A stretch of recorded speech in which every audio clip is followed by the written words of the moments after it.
J'ai été incarcéré à 3 reprises consécutives. La première fois, j'avais 20 ans. C'était juste après avoir attaqué une poste dans le 93. Et la police, qui était déjà à l'époque sur nous, qui nous suivait, nous a arrêtés. Et j'ai donc été déféré à la justice après avoir passé un temps au commissariat. Et là, on a trouvé aussi que j'avais attaqué aussi une banque. Et là, j'ai été donc condamné ensuite à Bobigny pour 2 attaques à main armée à 7 années de réclusion criminelle. J'en ai donc accompli 5. Je suis sorti. Au bout d'un mois, je suis sorti toujours avec beaucoup plus de haine, beaucoup plus de rancœur en moi et sans solution.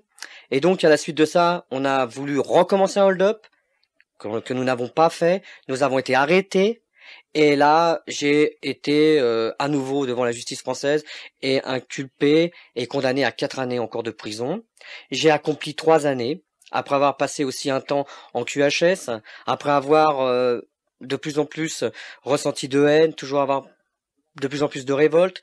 Et là, j'ai accompli 3 ans sur 4, je suis sorti. Et 5 mois après, alors que nous avions volé une voiture, nous avons été à nouveau arrêtés par la police.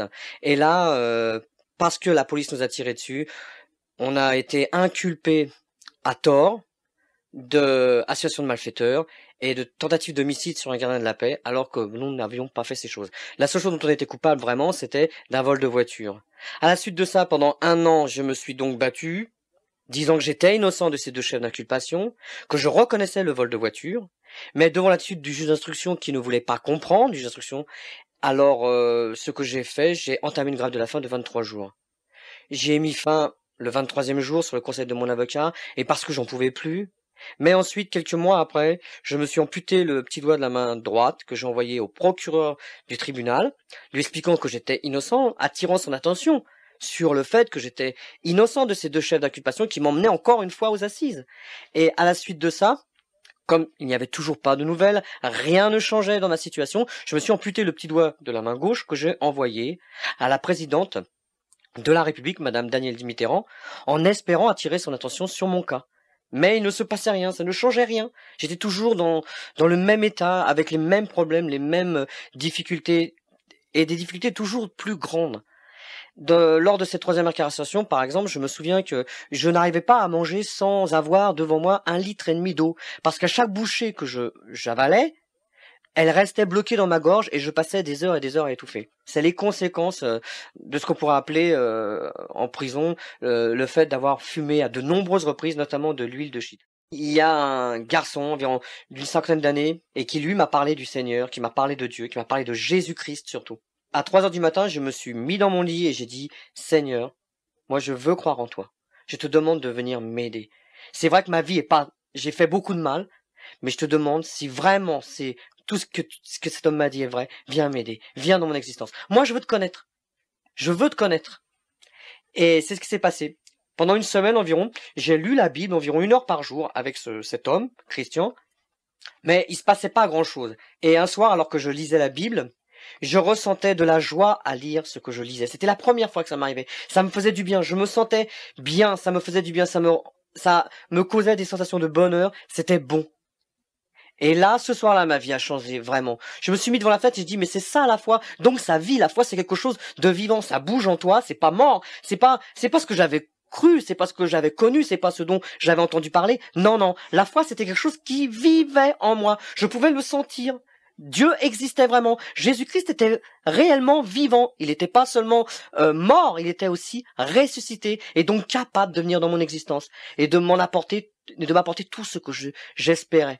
Je me nourrissais de la parole de Dieu. J'aimais ça. C'était bon de lire la Bible. Ça remplissait mon existence. C'est comme si tout d'un coup, j'avais besoin que toute la Bible vienne dans sa totalité, dans mon existence, habiter ce cœur, cette vie qui avait été vide, dans laquelle il n'y avait rien eu pendant toutes ces années, si ce n'est que de la haine, de la révolte, ou des envies de meurtre. Mais là, j'étais comme un vase, tout d'un coup, comme un vase qui avait besoin d'être rempli de la parole de Dieu.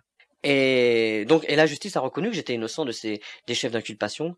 Et à partir de là, c'est vrai que ma vie a changé complètement. Dans la prison de Fresnes, dans cette cellule que j'occupais, ma vie a été totalement changée. J'ai pris une autre direction. J'ai pas pris seul cette direction. Cette direction, je l'ai prise avec Jésus-Christ. C'est lui qui m'a fait prendre cette direction, qui m'a montré la vraie direction, qui m'a montré la vraie existence, qui m'a montré ce qui était la vérité, la réalité. Nous avons reçu la vérité. Je sais que je suis pas le seul. J'ai reçu la vérité.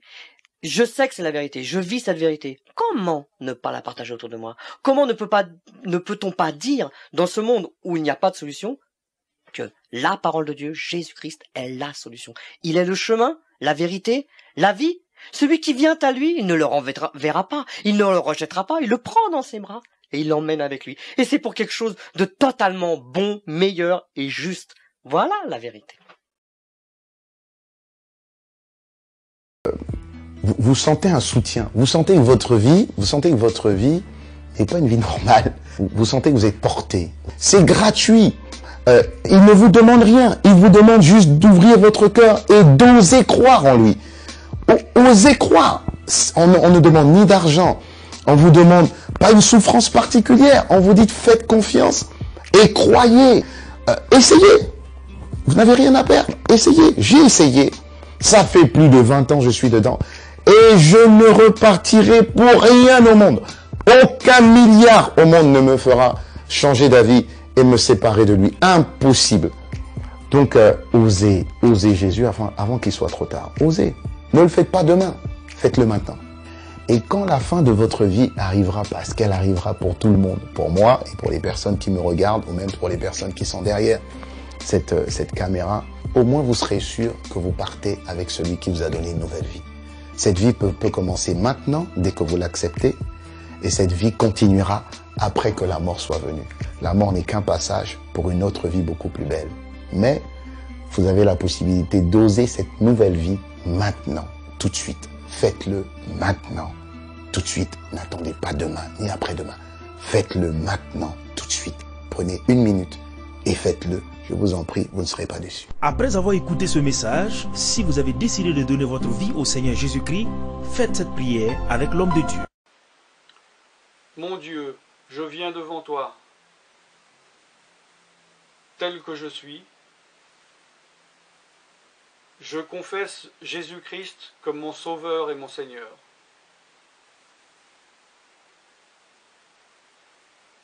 Je crois qu'il est mort sur la croix pour mes péchés, qu'il a porté ma condamnation. Il a porté mes péchés et mes maladies. Que Jésus-Christ est le Roi des rois et le Seigneur des seigneurs. Qu'il est le Fils de Dieu. Qu'il est maintenant ressuscité et assis à la droite du Père. Et il prie maintenant pour moi. Je me suis détourné de mes péchés et je veux obéir à ta parole.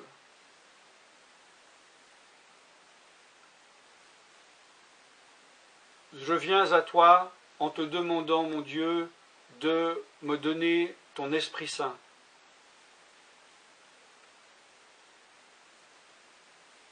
Remplis-moi de ton Esprit, afin que tu ne sois plus à l'extérieur de moi, mais que tu viennes habiter en moi.